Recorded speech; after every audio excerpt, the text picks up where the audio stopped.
بیان فرمائے نبی کریم صلی اللہ علیہ وسلم نے بھی بہت ہی زیادہ ان کے شان عظمت بیان فرمائی. ان کے لیے تو یہ کافی ہے کہ نبی کریم صلی اللہ علیہ وسلم نے ان کی اتباع کرنے کی امت کو حکم دیا ہے، کیونکہ یہ 4 خلفاء، ان کے ساتھ باقی 6 اور صحابہ کرام جن کو تو اللہ رب العالمین نے ایک ہی مجلس میں ان سب کو جنت کی خوشخبری سنائی جو 10 مبشرہ سے معروف. اس کا مطلب یہ نہیں ہے کہ یہی 10 صحابہ کرام ہیں جن کو جنت کی خوشخبری ملی ہے، بلکہ اور بھی صحابہ ہیں جنہیں جنت کی خوشخبری ملی ہوئی ہے. لیکن ان کو جو 10 مبشرہ تو کہا جاتا ہے، اس کی وجہ یہ ہے کہ ایک ہی مجلس میں ایک ہی دفعہ اللہ کے نبی علیہ السلام نے انہیں ایک ہی حدیث میں ان سب کے لیے یہ بشارت آئی تھی، اس لیے یہ 10 مبشرہ سے معروف. ورنہ اور بھی صحابہ کرام ہیں جنہیں جنت کو خوشخبری نام لے کے اللہ کے نبی علیہ السلام نے انہیں جنتی ہونے کی بارے میں خوشخبری سنائی. یہ اللہ کی طرف سے، اللہ کے نبی خود اپنے طرف سے نہیں فرماتے تھے، کچھ بھی نہیں فرماتے تھے. ان اللہ کے نبی فرماتے تھے کہ میں جو بھی کہتا ہوں وہ وہی کے ذریعے، وہی کہ میں تابع ہوں، پیروی اور اتباع میں وہی کا کرتا ہوں. اللہ کے نبی کے لیے بھی یہ گارنٹی ہے وما ينطق عن الهوى ان هو الا وحی یوحی. آپ اپنے خواہش سے، اپنی مرضی سے کوئی بات نہیں کرتے تھے. اگر آپ کوئی بات کرتے تھے تو وہی کے ذریعے ہی بات کرتے تھے. تو ان صحابہ کرام کے بارے میں جاننا ہمارے لیے ضروری، ہمارے ایمان کا حصہ. ان سے محبت ایمان کا حصہ ہے.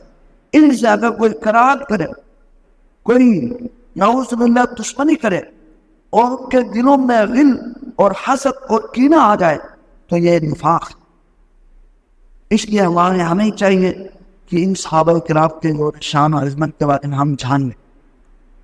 ان کے بارے میں ہم کیا کہہ سکتے ہیں، کیا تبصرہ کر سکتے ہیں جن کے بارے میں تو اللہ نے ان کو رضی اللہ عنہ و رضوا عنہ جنت کی خوشخبری سب کو، تمام صحابہ کو، وَقُلْ وَعَدَ اللَّهُ الْحُسْنَىٰ تمام صحابہ کرام کو جنت کی خوشخبری دی. نبی علیہ السلام نے فرمایا کہ جس نے مجھے حالت ایمان میں دیکھا اور حالت ایمان میں وہ فوت ہوئے تو وہ مجھ کے اوپر جہنم حرام ہے. اس کے علاوہ صحابہ کرام کو مختلف انداز میں صلح حدیبیہ والوں کو جو 1400 صحابہ کرام تھے، ان کے لیے بھی اللہ تعالیٰ نے اپنے رضا کے بارے میں سرٹیفکیٹ دی ہے کہ اللہ تعالیٰ ان کے اوپر راضی ہوگا. لقد رضی اللہ عن المؤمنین یبایعونک تحت الشجرہ.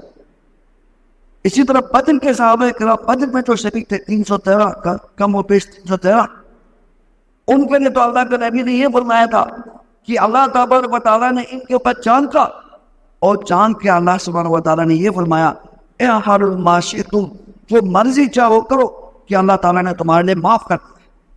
اتنے عظیم الشان صحابہ کرام ہیں، ہستیاں ہیں. ان کے بارے میں ان کی سے محبت اور ان کے بارے میں جاننا، ان لوگوں کے اندر کیا کیا ان کے اندر جذبات تھے اسلام کے لیے اور کیا کیا انہوں نے قربانیاں پیش کی، ان کے بارے میں جاننا یہ ایمان کا حصہ ہے. خاص طور پر خلفائے اربعہ، خلفائے راشدین، جن کے بارے میں تو اللہ کے نبی علیہ السلام نے فرمایا کہ علیکم بسنتی، تم میرے سنت کو اختیار کرو، اس پہ لازم اختیار کرو.